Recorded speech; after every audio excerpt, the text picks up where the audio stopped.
చేస్తాం. చిన్నప్పుడు మనం ఆడుకునే అన్ని ఇవన్నీ చిన్నప్పుడు ఆడుకున్నాయి రావచ్చు.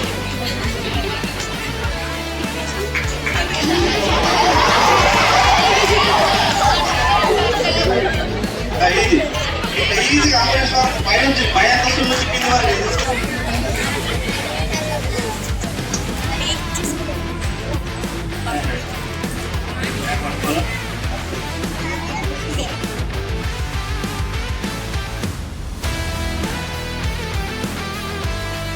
ఈ క్యాన్సర్ అనేది ఇప్పుడు బాగుంది.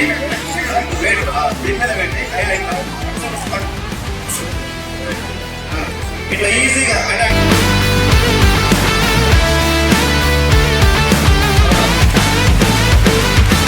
కాబట్టి పత్తి వండించిన రూముల్ని ఉత్పత్తిని దీపం రెండు పెట్టి మళ్ళీ తోటకి వెళ్ళిపోతాం. ఆ ఎలుకలు వత్తులు తీసుకొని పోయి పత్తి మీద ఇస్తాడు. అవునా? మళ్ళీ ఆ ఉత్పత్తి అనుకో రంధ్రం ఉందనుకో, ఆ రంధ్రంలో ఇరికించి అవునా లాగేసేసి మళ్ళీ తోటలకు ఫంక్షన్కి వెళ్ళిపోతారు, లేకుంటే బయట ముచ్చట్లు పెడతారు. మీకు తీసుకుపోయి ఆ మిల్లు పోయి ఆ పత్తిలో పడుతుంది. ఆ పత్తి కాలకుండా ఇల్లు కూడా కాలిపోతుంది. అంటే అంత కష్టపడతాం మన తల్లిదండ్రులు కష్టపడి పంట పండించిన తర్వాత అది అగ్గిపాలైపోతుంది అనమాట. ఇటువంటి అంటే ఇంటి పేరెంట్స్ చెప్పాలి మీరు. వాళ్ళు ఏంటంటే బాగా ఆయిల్ పోసి కొండెక్కే వరకు, అంటే దీపం కొండెక్కే వరకు కొంచెం ఏదైనా బయటకు ఫంక్షన్కి కొండెక్కడం అంటారు దాన్ని.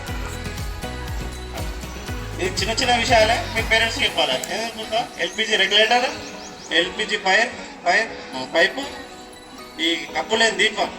అవునా? మేము చాలా దగ్గర మేము చూసినాము. ఈ పత్తి ఫైర్లు ఎందుకు అవుతాయి అంటే ఇదే కారణం. ఎలక్ట్రికల్ షార్ట్ సర్క్యూట్, వైర్లు ఎటు పడితే అటు. అవునా? మన స్కూళ్ళకి రావాలంటే ఇప్పుడు ఎంత ఇబ్బంది అయింది. అవునా? మీ పేరెంట్స్కి చెప్పాలా వైర్లు ఇది కాదు, ఐఎస్ఐ మార్కున్న వైర్లే వాడాలి, అంటే బ్రాండెడ్ వైర్స్ వాడాలి.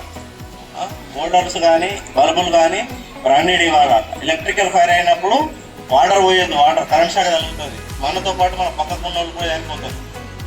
అవునా? అయినప్పుడు గుర్తుపెట్టుకుని నైట్లో ఖచ్చితంగా రెగ్యులేటర్ ఆఫ్ చేయాలి. అది heat regulator compulsory knight of చేయమని చెప్పాలి. అవునా? ఓకే. అది పోయిన తర్వాత చెప్పాలి, అందరికి చెప్పాలా. అవునా? తెచ్చారు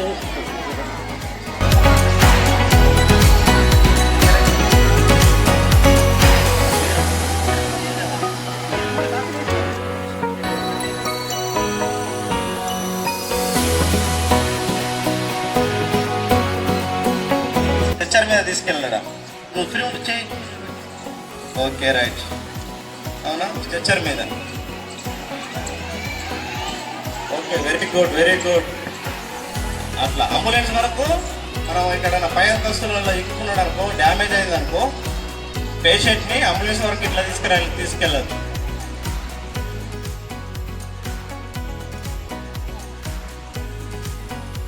తీసుకొని గట్టిగా ఆక్సిజన్ అందకుండా వస్తాయి. మళ్ళీ చూసుకోవడం కాదు, దాన్ని గట్టిగా పట్టుకోవాలి. అది పేలదు అసలే. సిలిండర్ అనేది నీ నైట్ మొత్తము బర్న్ అవుతూ ఉంటేనే అది కింద పడ్డప్పుడు దాని మంట దానికి దానికి మాత్రమే పేలుతుంది.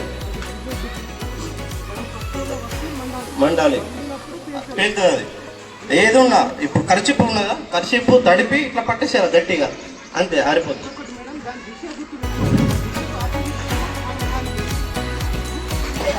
మెయిన్ ఇంట్లో పోయినప్పుడు మెయిన్ ఆఫ్ చేయాలి. మెయిన్ ఉంటుంది మీటర్ దగ్గర, మెయిన్ స్విచ్ ఆఫ్ చేయాలి. ఆఫ్ చేసిన తర్వాత ఫైర్ అయితే 101 కాల్ చేస్తారు. లేకపోతే దగ్గర ఉన్న ఎలక్ట్రీషియన్ వచ్చి దానికి ఏ ప్రాబ్లం ఉన్నా చేస్తాడు. వాటర్ కొట్టద్దు. ఇది మంచి క్వశ్చన్, అంటే చాలా మంచి క్వశ్చన్. అసలు మనం ఎక్స్పెక్ట్ చేయలేదు. అంటే యాక్చువల్లీ ఫైర్ అయినప్పుడు మన కనిపించినప్పుడు ఒక 3 meters దాకా మనకు కింద పొగ ఉంటుంది. 1 feet ఇట్లా ఉంటుంది. ఆ 3 feet ఉన్నప్పుడు మనం పాక్కుంటూ మన డోర్ దాకా వెళ్ళిపోవాలి. డోర్ వెళ్ళిపోయి డోర్ తీసుకుని బయట పడాలి. అదొకటి కంపల్సరీ. పోయి నేను పొగల స్విచ్ ఆన్ చేస్తా అది ఇదని కన్ఫ్యూజ్ అయ్యి అరౌండ్ అని చనిపోతారు. మేము ఇట్లా ఫైర్లు చూసినాం. ఆ డోర్ ఓపెన్ వాళ్ళు ఉన్నారు. మెయిన్ ముఖ్యంగా ఏమంటే ఫైర్ ఉన్నప్పుడు మనకు 3 feet కింది దాకా అయితే పొగ ఉంటుంది. మామూలుగా మీకు పాక్కుంటూ వెళ్ళిపోవాలి. కింద